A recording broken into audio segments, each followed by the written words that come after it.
La caméra chasse Cool-Life H953 est maintenant en version 4K. Alors ça fait quelques mois, hein, je l'ai testé tout l'été.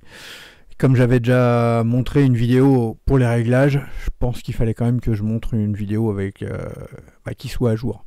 Donc je refais une petite vidéo pour vous montrer les réglages. Et puis si vous venez d'arriver, un petit j'aime, ça me motive, vous vous abonnez et puis la cloche, comme ça vous serez averti des prochaines vidéos. Installez-vous bien.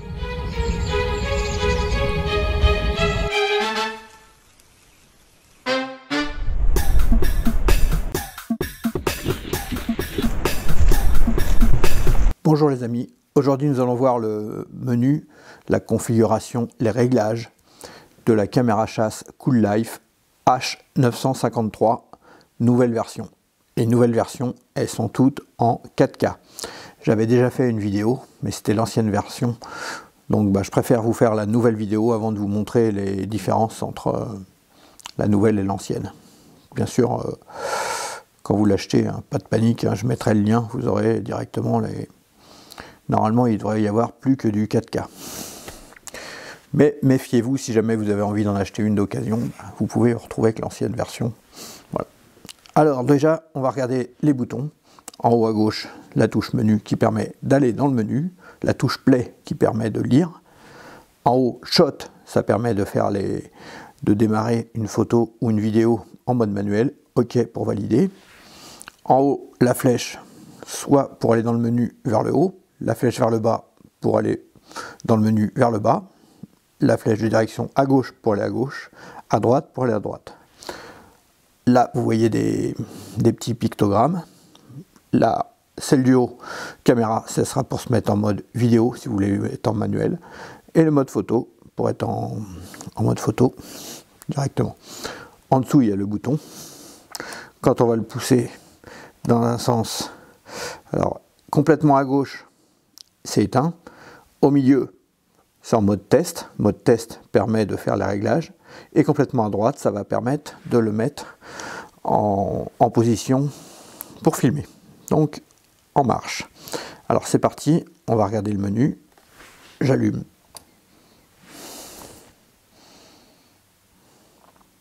Au démarrage, ça teste l'infrarouge. Donc là, il n'y a aucun souci. Je vais mettre la caméra à la bonne hauteur pour bien voir le menu.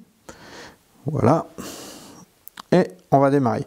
Quand vous venez de recevoir la caméra, vous appuyez sur menu et vous allez directement sur Language.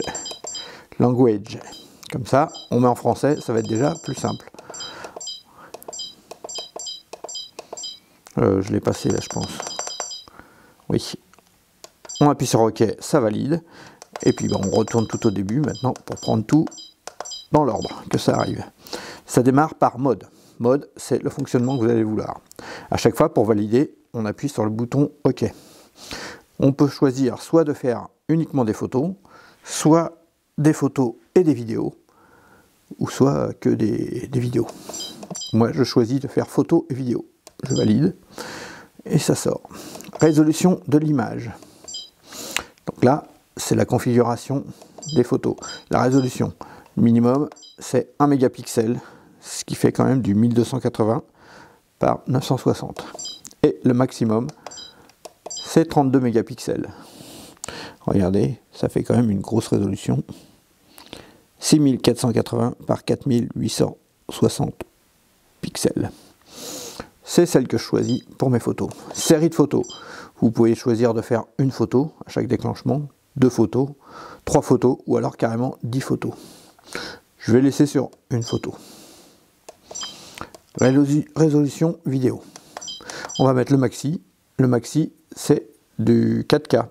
Donc 3840 par 2160. Le minimum, c'est 320 par 240. Donc la plus grosse résolution. Résolution vidéo TL. TL, c'est time-lapse. Je vais choisir également la résolution maximum. Alors j'ai fait une vidéo spécialement sur les time-lapse avec les caméras chasse, si ça vous intéresse. Vous retrouverez ça sur ma chaîne YouTube. Longueur de la vidéo. combien de temps vous voulez pour la vidéo. Moi j'aime bien avoir des vidéos de 30 secondes, mais comme je vais faire un essai de vidéo pour vous montrer, je vais laisser sur 5 secondes pour pas que ça dure trop longtemps. Enregistrement audio. On peut choisir d'activer ou de ne pas activer le son. Alors avoir le son, hein, ça prend pas beaucoup de place hein, sur la carte mémoire, pas de panique. Par contre, ça peut être vraiment très sympa d'entendre dans le fond des oiseaux, d'entendre des sangliers qui se battent. Enfin voilà quoi. Donc je laisse moi sur marche. Temps entre les prises. Donc à chaque fois que la caméra aura fait une prise de vue, il faudra attendre entre 60 minutes et 5 secondes minimum avant qu'elle puisse reprendre à nouveau des photos et des vidéos. Je laisse le minimum qui est 5 secondes. Sensibilité du détecteur. Par défaut, c'est sur moyenne. Alors en gros, vous pouvez faire des essais, il n'y a rien de vraiment très clair dans la notice pour toutes les caméras. Ce qu'il faut savoir, c'est qu'en général, c'est plutôt en été, quand il va y avoir de fortes chaleurs, on va mettre sur faible. Sinon, vous pouvez laisser sur moyenne. Et bien souvent, c'est suffisant.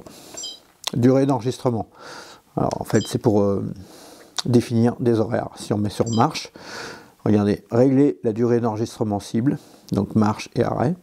On peut choisir par exemple de démarrer les vidéos 10 h du matin et qu'elle s'arrête à midi. Voilà. Et le restant, la caméra ne s'allumera pas. Ça peut être très utile si la journée vous êtes là, vous travaillez dans le jardin, vous n'avez pas envie d'être filmé, mais vous voulez juste aux heures où vous n'y êtes pas, par exemple. Bon, je ressors par là, je laisse sur arrêt, j'en ai pas besoin pour cette caméra. Photographie d'accéléré. Donc là, c'est pour les timelapse. Vous voyez, par défaut, il est sur arrêt. Je vais le laisser sur arrêt. Vidéo timelapse, c'est pour faire les timelapse, donc les vidéos d'accéléré. Et normal, ça va faire plein de photos. En gros, vous pouvez choisir de faire que ça fasse une photo toutes les 30 secondes, toutes les 30 minutes par exemple, pour faire un coucher de soleil. Si vous prenez vidéo, en fait, toutes les photos vont s'enchaîner pour faire une vidéo. Alors l'angle, on l'a vu tout à l'heure. Capture sans fin. Je le laisse sur arrêt. Capture sans fin, ça va réécrire quand la carte mémoire. Alors par défaut, la caméra est livrée avec une carte de 32 Go. Selon où vous êtes mis, si vous mettez marche pour capture sans fin, en fait, quand la carte sera pleine, elle va s'effacer et elle redémarrera à 0. Ça peut être pratique si vous mettez la caméra en surveillance quelque part, mais qu'à chaque fois vous venez, vous voyez qu'il ne s'est rien passé. Donc pas besoin de redémarrer, de rechanger la caméra. Date et heure, très important. Régler la date et l'heure. On va régler l'heure. Alors malgré que ça soit une version, vous voyez c'est une version 2023, on va regarder, alors elle est peut-être déjà à l'heure. Oui, elle est à l'heure. Hein. Alors pour tout vous dire, hein, je l'utilisais déjà la caméra, donc je l'avais déjà réglé. Et l'heure est restée comme j'avais laissé les piles dedans. Donc là, ça marque année, mois, jour. Moi, je préfère avoir différemment. Alors on peut aussi choisir format de l'heure, 24 heures. Ça veut dire que vous avez 13 heures, 14 heures, 15 heures. Alors que sinon, vous avez de 0 à 12. Et puis ça va être soit le matin, soit l'après-midi.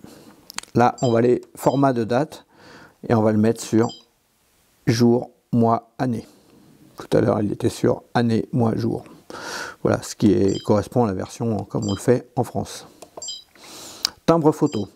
Alors, on peut choisir en bas de l'écran que ça affiche la date et l'heure, ou alors juste la date, ou alors rien du tout. Moi, je choisis la date et l'heure, parce que j'aime bien savoir à quelle heure les animaux passent. Protection par mot de passe. On peut soit l'activer, soit le désactiver. On pourra mettre 4 caractères, donc vous ne vous trompez pas, hein, il faudra se rappeler après du numéro. Pour l'instant, je ne vais pas l'activer pour les essais. On continue. Signal acoustique. À chaque fois que je touche les touches, là, on entend un tut-tut-tut. On peut le désactiver hein, si vous êtes dans un endroit où vous ne voulez pas faire de bruit du tout. Là, c'est vraiment juste quand on paramètre la caméra. Autrement, bien sûr, ça ne fait pas de bruit. Formater la carte mémoire. Donc c'est ce qu'il faut faire quand on a une caméra qui est toute neuve ou une carte mémoire neuve, on formate. Regardez, ça va très vite. Vous voyez. Numéro de série. Alors numéro de série, on va mettre marche.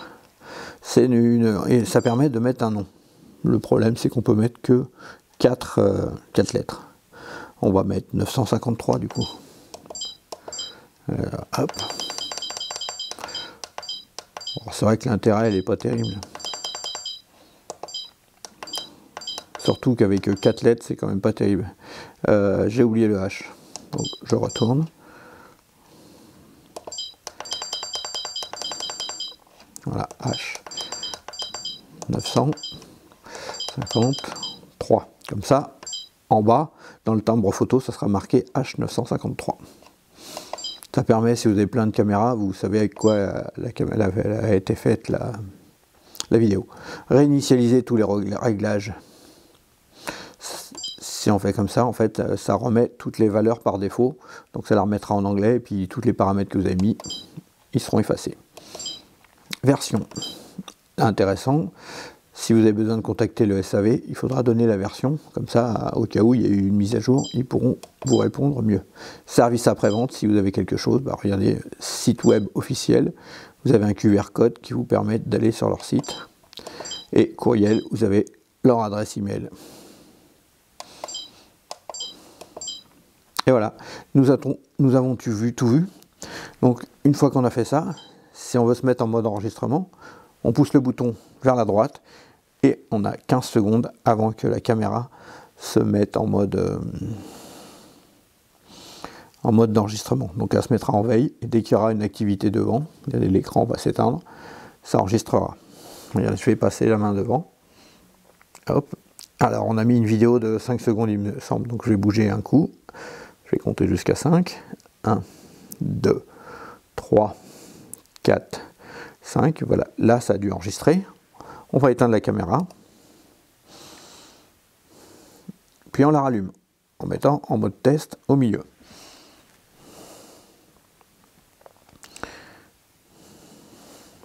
Alors on appuie sur le bouton play. Ah bah j'ai rien enregistré. J'étais peut-être trop près du truc. Bon, on va réessayer. Vous voyez que c'était un bon exemple. Bon, je vais vous montrer ça avant les prises en direct. En haut à gauche, vous voyez un appareil photo. Si j'appuie sur Shot, vous voyez, ça fait une photo. Je vais mettre mon doigt. Voilà. Là, je mets 3 doigts. Voilà. Si j'appuie sur le bouton du haut avec la caméra, regardez, on se met en mode caméra. Donc j'appuie sur Shot. Vous voyez, en haut, ça enregistre. Donc si je bouge, je vais avoir ma main. Voilà. Donc ce coup-ci, si on appuie sur Play, voilà, Play. Là, on est en vidéo, on appuie sur OK.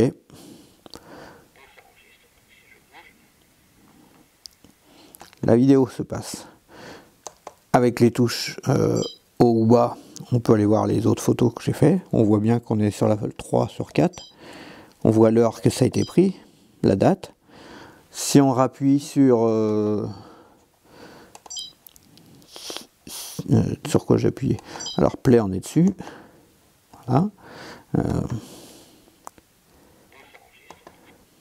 Donc la vidéo, je vous avais dit donc OK, et si on veut l'arrêter avant, on appuie sur menu, ça fait pause. Vous voyez, c'est écrit.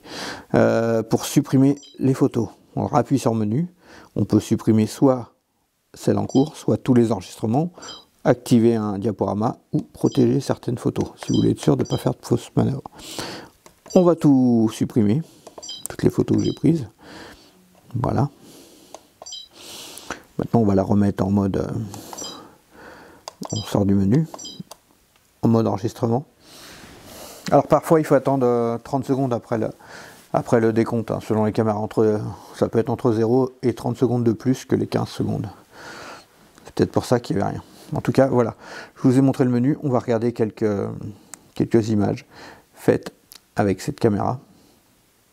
Et puis, bah, si vous avez l'ancienne ou la nouvelle, dites-le moi en commentaire. Ou si vous avez une question, vous n'hésitez pas. Voilà, je passe les mains. Donc là, ça devrait détecter.